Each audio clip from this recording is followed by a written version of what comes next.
your favorite teams and players right here. The show that keeps you ahead of the global curve. A conversation you'd want to be a part of. A place where news becomes an engaging exchange. We bring you stories that impact your present.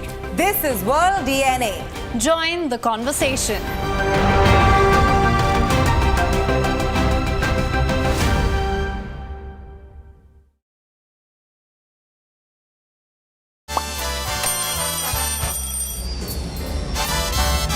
Vielleicht nur als Impostant.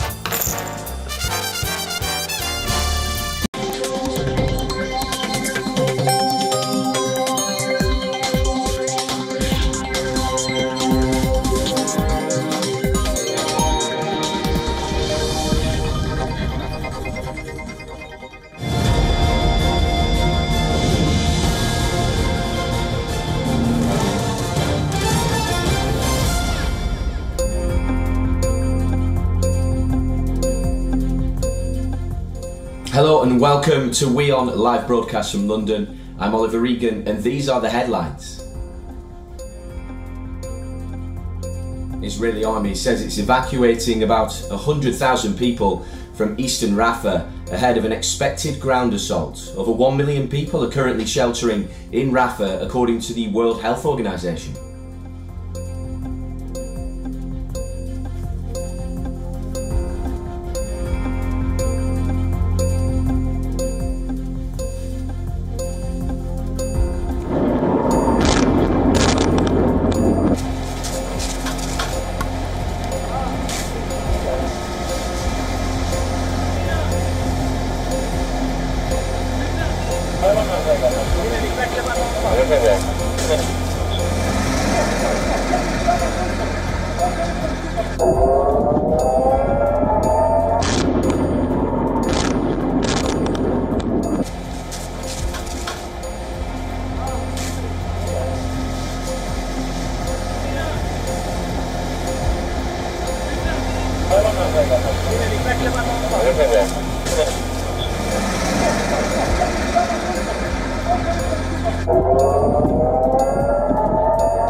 Lebanon's Iran-backed Hezbollah group claims it fired dozens of Katyusha rockets at an Israel base in the Golan Heights in retaliation for a strike in Lebanon's east.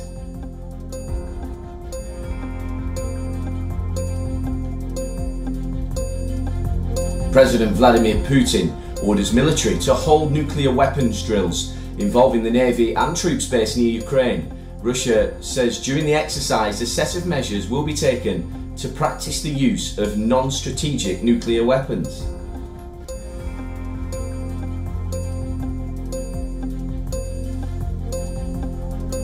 UK PM Rishi Sunak dismisses calls to change course after rout in local elections. Calls losing 470 councillors bitterly disappointing.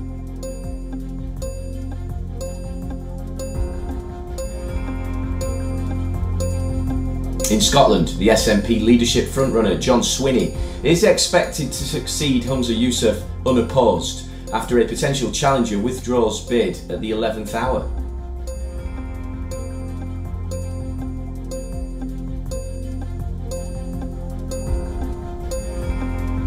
Australian airline Qantas has agreed a $66 million fine for selling seats on cancelled flights.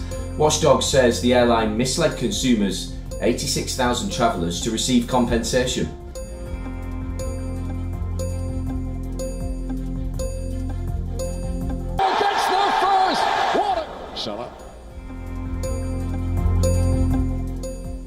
Prime Minister Rishi Sunak fears that Britain's headed towards a hung parliament.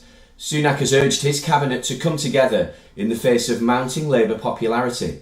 The statement comes following the local election results in the UK, where the Conservatives lost control of 478 council seats. Calling the poll bitterly disappointing, Sunak insisted, and I quote, "The Conservative Party is the only one with a plan to deliver on the priorities of the people. Well, elections expert Michael Thrasher reflected on the local poll results to estimate the number of votes respective parties could grab in general election. And as per the predictions and analysis, the Tories are expected to win 27% of the vote, an underwhelming figure as opposed to the 40% they won in 2021. Labour's expected to make gains, rising from 30 to 34%. Thrasher concluded that despite having a majority in the House of Commons, Labour could fall short of an overall majority. Reflecting on the analysis,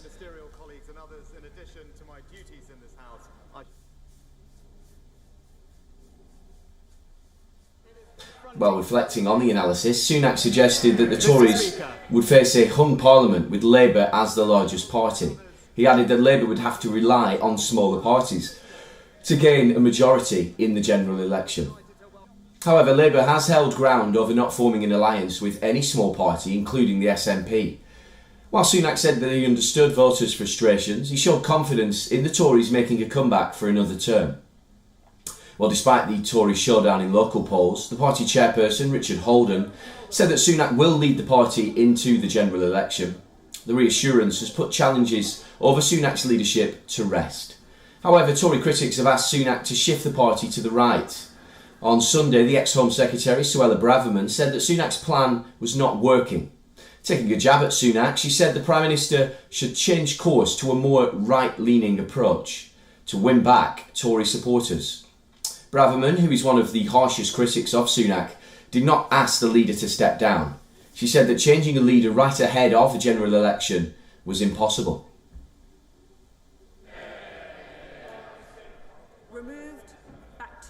Well, for more on this, we've been joined by Nicholas Nugent, who is a senior journalist and former BBC editor, joining us live from London. Many thanks for your time, Nicholas. Lots of stats and theories and analysis going around. It's clear that the Conservatives are in a tough position, Labour in a much better position. But of course, how significant this is ahead of a general election is to be defined, really. What's your assessment? Well, I agree that the Conservative Party appears to be in chaos, in a complete mess after these results, with no hope of winning the next election. And when they get into a situation like that, you get a lot of bickering within the party between the right wing, the centre, the left, arguing that they should change their agenda. But it's all far too late for that, because we need a general election within the next 8 months. The expectation is it'll be in October, but it could be sooner, it could be later. It's the Prime Minister's prerogative to choose when to call the election. And instinctively, he would call it when he felt the Conservatives had the best chance of winning. Well, clearly, they don't have any chance of winning. So he might call the election sooner rather than later. We have to be ready for that. But his comment that you've quoted, that he thinks there'll be a hung parliament next time round, I'm afraid I discount entirely, because the figures from this election, and it wasn't a universal election, let me stress that, much of Britain, but for example, Scotland didn't have voting at all last week. So the indications from this selective local election are that the Labour Party would romp home easily and not need the support of any other parties to rule. That's the expectation, and it's so much so that it could be a fantastic victory for the Labour Party. But, you know, we're making predictions. Things could happen. Things could change since then. I think the real message of last week's election, and I'm sorry about the cat who's showing himself in the back. The real message of this election is that the Conservative Party that has led the country for 14 years, coming up 15 years, is in chaos. So that's the main takeaway from that. And what can one say? At least one factor is there, that there was a prediction that the bickering within the party would lead to a coup against the Prime Minister, Rishi Sunak. But I think he's safe now, because everybody realizes that the eve of an election is not the moment to change your leadership. So they may be discontented, at least the right wing of the Conservative Party are discontented with Rishi Sunak, but they've got the message, it's not the moment to change. You need that continuity. but you also need some new policies, and you've hardly got the time to do that. So, all told, a very dismal looking future for the Conservative Party. Nicholas, let's change our focus now onto Labour and their scenario. They won't be taking anything for granted, of course, hugely ahead in the polls. And of more significance as well, there's been chaos in Scotland, which could benefit Labour. Give us your assessment on the position of Sir Keir Starmer. Yes, well, let's look at the Scottish factor first. I'm sorry, I have to move the cat. You're right. Today is a very significant day in Scotland because it looks like a new Chief Minister of Scotland will take over later today. In Scotland, it's the Scottish National Party, the SNP, that rules, and they're choosing their new leader. But the party in Scotland is in a bit of a mess. I won't use the word chaos there. It's not quite like the Conservative Party, but they're in disarray, having their second new leader within just over a year. And that leads people to suggest that SNP will do badly in the general election, and that is to Labour's advantage, because Labour is the traditional ruling party in Scotland. And if the SNP fail to gain a significant majority in the general election, then Labour, it's all in Labour's favour. And it could well be that when Scottish elections take place, which is not this year, it'll be some time, at least probably not this year, nothing's entirely certain, the likelihood is, or the possibility is, that Labour will form the next Scottish government. But that, as you say, has implications for the general election, which must take place by January next year at the very latest. And it's all helping Labour. You ask about the position of Keir Starmer. He is the opposition leader who hopes to be the next Prime Minister of Britain. I think it's a strong probability that he will be. He will be forming a government with almost no previous members of a government. Last time Labour were in power, Tony Blair was the ruler, but there's only one of his former cabinet members who is there to form the government. So it'll be a bit of a novice government, both for Keir Starmer and for the rest of the team. But that doesn't mean it won't be any good. I mean, it's just untried and untested. But Keir Starmer seems to be in charge, and he definitely led a good campaign last week in the local elections. So I'm not really in the business of making predictions, but it's looking like a strong probability that Labour will form the next British government at the centre in London. And it's looking like a possibility that Labour will also form the next government in Scotland when that election happens. But that's much less certain. It's essentially a battle in Scotland between the Scottish nationalists and the Labour Party.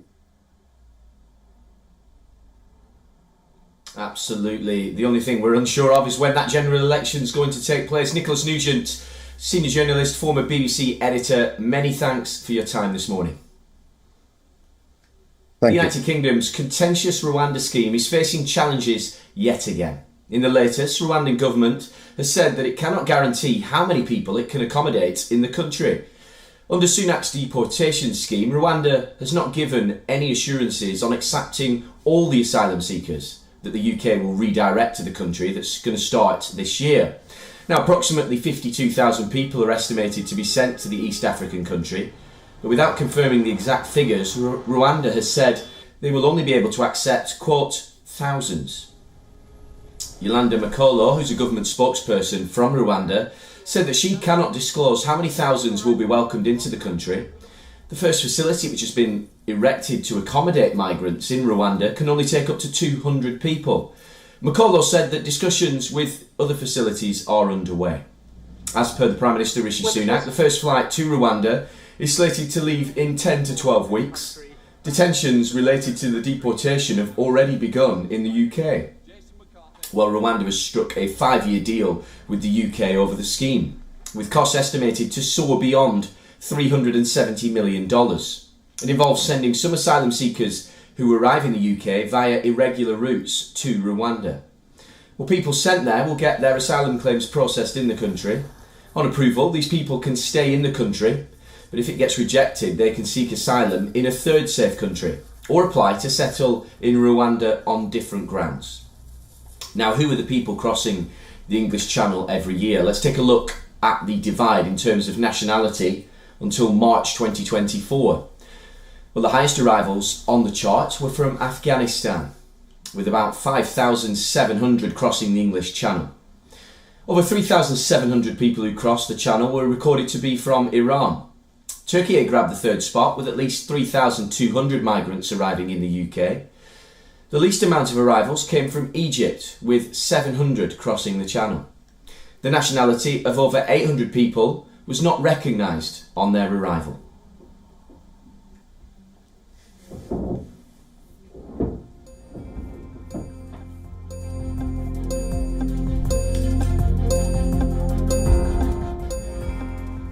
After routing the Tories in the local elections, the Labour Party is now eyeing the UK's general election. To achieve this goal, on one hand, they're planning to target the south of England, while on the other, they're making amends to their stand on the war in Gaza. The Labour Party chief, Sir Keir Starmer, has said that the party will pick out the south of England heavily as the party has gained ground in the area. With blue seats turning to red, the Labour Party now controls twice the number of councils as compared to the Conservatives. Labour's General Election Coordinator Pat McFadden has said the party is advancing in the Tory heartlands, especially in the south. While Labour made advances in Kent and Essex, it also established control in Rushmore, which is one of the key constituencies and is home to the British Army. In the local elections, the Conservatives lost almost 474 council seats, with Labour gaining 186. In another attempt, McFadden has also insisted on better living conditions for Palestinian people. This comes as Labour's efforts to win back voters opposing their stand on the war in Gaza. As per data, there was an 18% drop in the Labour votes in the Muslim majority areas of England. The lost support was fuelled by Labour's support for Israel over Gaza, and the time it took to call for a ceasefire. As per the University of Essex, there are 20 constituencies in the UK with more than a 30% Muslim electorate. However, political experts have cautioned the Labour Party against mapping these swings onto a general election.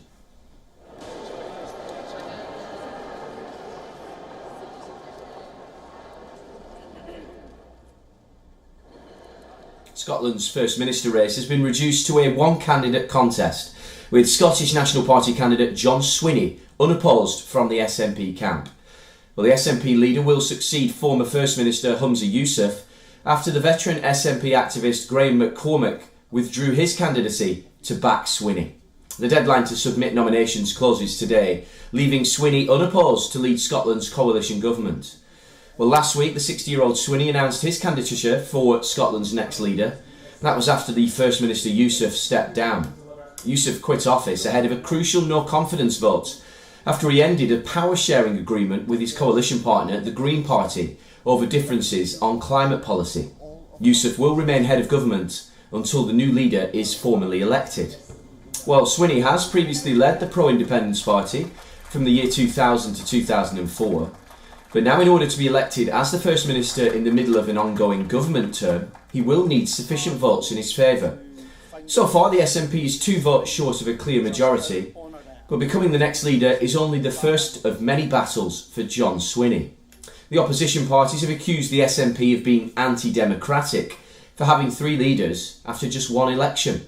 Scotland's Labour Party has called for elections, saying the ruling party cannot just impose another leader on the country. However, the SNP has dismissed calls for an early election. I've been somewhat overwhelmed by the requests that have been made of me to do that. Chinese President Xi Jinping is in France on his 2-day state visit at the invitation of his French counterpart Emmanuel Macron. In a day of talks today, Xi will hold bilateral meetings, including with the EU Commission Chief Ursula von der Leyen, followed by a state banquet hosted by Macron at the Elysee Palace. On Tuesday, Macron will take the Chinese leader to visit the Pyrenees Mountains, the birthplace of the French president's maternal grandmother he used to visit as a boy. She will then head to Hungary and Serbia the same day. Issues ranging from Ukraine to trade and investment will top the agenda in the Chinese president's first trip to Europe in 5 years.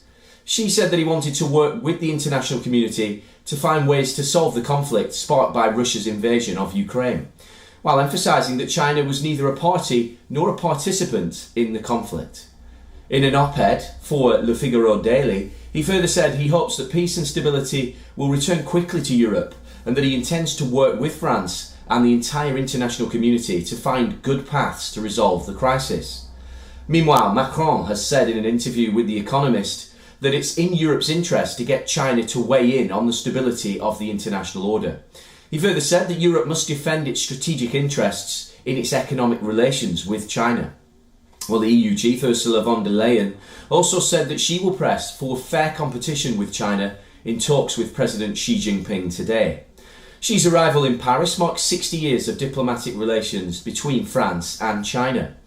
The Chinese leader's tour indicates a relative warmth in Sino-French relations since Macron made his state visit to China in April 2023. Xi acknowledges the French leader's stature as an EU power broker.